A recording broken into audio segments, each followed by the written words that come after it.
नमस्कार, जनभावना टाइम्स में आपका स्वागत है। आपके साथ मैं हूं अंकिता। जैसा कि सभी जानते हैं कि योग शरीर और मस्तिष्क की सेहत के लिए फायदेमंद होता है। योग आध्यात्मिक अभ्यास है जो शांति, आत्मविश्वास और साहस को बढ़ाता है। योग के माध्यम से तन, मन, मस्तिष्क की गतिविधियों को और बेहतर तरीके से किया जा सकता है। योग एक ऐसा अभ्यास है जो आपको कई तरह की बीमारियों से तो दूर रखता ही है, आपको मानसिक रूप से भी स्वस्थ रखता है। ऐसे में नियमित योगाभ्यास की सलाह दी जाती है। योग के महत्व को समझते हुए दुनिया भर को जागरूक करने के लिए अंतर्राष्ट्रीय योग दिवस को मनाने की शुरुआत हुई। संयुक्त राष्ट्र महासभा में योग दिवस को अंतर्राष्ट्रीय स्तर पर मनाने के लिए प्रधानमंत्री नरेंद्र मोदी ने प्रस्ताव रखा, जिसे मंजूरी मिलने के बाद 21 जून को अंतर्राष्ट्रीय योग दिवस के तौर पर मनाने की घोषणा की गई। लेकिन योग दिवस 21 जून को ही क्यों मनाया जाता है? इस दिन की शुरुआत को लेकर कई तथ्य आपको नहीं पता होंगे, जो हम आज आपको बताने जा रहे हैं। योग दिवस को अंतर्राष्ट्रीय तौर पर मनाने की घोषणा संयुक्त राष्ट्र संघ ने की। प्रधानमंत्री नरेंद्र मोदी ने 27 सितंबर 2014 को संयुक्त महासभा में विश्व स्तर पर योग दिवस मनाने का आह्वान किया। योग के महत्व को समझते हुए प्रधानमंत्री नरेंद्र मोदी के प्रस्ताव को संयुक्त राष्ट्र महासभा ने महज 3 महीने के अंदर स्वीकार कर लिया। 11 दिसंबर 2014 को संयुक्त राष्ट्र की आम सभा ने इस प्रस्ताव को स्वीकार करते हुए 21 जून की तारीख योग दिवस के लिए तय कर दी। 193 देशों में से 175 देशों ने बिना किसी वोटिंग के भारत के प्रस्ताव को स्वीकार कर लिया। किसी प्रस्ताव को यूएनजीए में इतनी बड़ी संख्या में समर्थन मिलना एक रिकॉर्ड है। आपको बता दें कि इससे पहले किसी भी प्रस्ताव को इतने बड़े पैमाने पर समर्थन नहीं मिला था। पहली बार ऐसा हुआ कि किसी देश को यूएन असेंबली में सिर्फ 90 दिनों के भीतर स्वीकार कर लिया गया हो।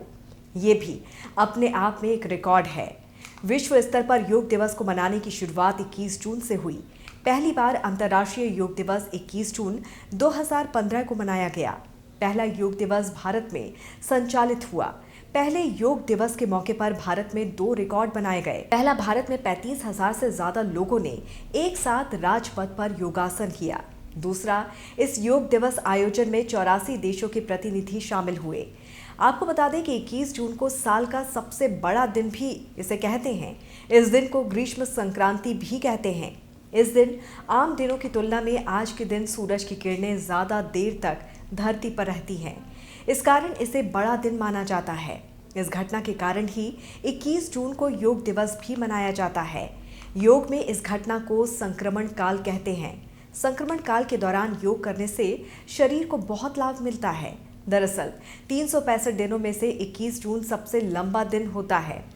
इसकी वजह यह है कि इस दिन उत्तरी गोलार्ध पर सूरज की सबसे ज़्यादा रोशनी पड़ती है। इस दिन सूरज जल्दी निकलता है और देरी से ढलता है। साथ ही इस दिन सूरज से मिलने वाली ऊर्जा सबसे अधिक प्रभावी होती है, जो प्रकृति की सकारात्मक ऊर्जा को बढ़ावा देती है। धार्मिक ग्रंथों के मुताबिक योग का पहला प्रसार भगवान शिव ने अपने 7 शिष्यों के बीच किया था। इन 7 ऋषियों को ग्रीष्म संक्रांति के बाद आने वाली पहली पूर्णिमा पर योग की दीक्षा दी गई।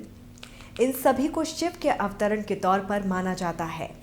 इस बार अंतर्राष्ट्रीय योग दिवस के 8वें संस्करण की थीम योग फॉर ह्यूमैनिटी है। मानवता के लिए योग, इस थीम पर ही दुनिया भर में योग दिवस मनाया जाएगा। आपको बता दें कि भारत को योग गुरु कहा जाता है। इसीलिए आयुष मंत्रालय ने 21 जून को दुनिया भर में आयोजित होने वाले योग दिवस की एक खास थीम चुनी। इस बार मुख्य कार्यक्रम कर्नाटक के मैसूर में आयोजित किया जाएगा। मैसूर में इस खास कार्यक्रम का नेतृत्व प्रधानमंत्री नरेंद्र मोदी खुद करेंगे। हमारी टीम की तरफ से आप सभी को योग दिवस की ढेर सारी शुभकामनाएं। करें योग, रहे निरोग। इस पर आपकी क्या राय है, ज़रूर हमसे साझा कीजिए।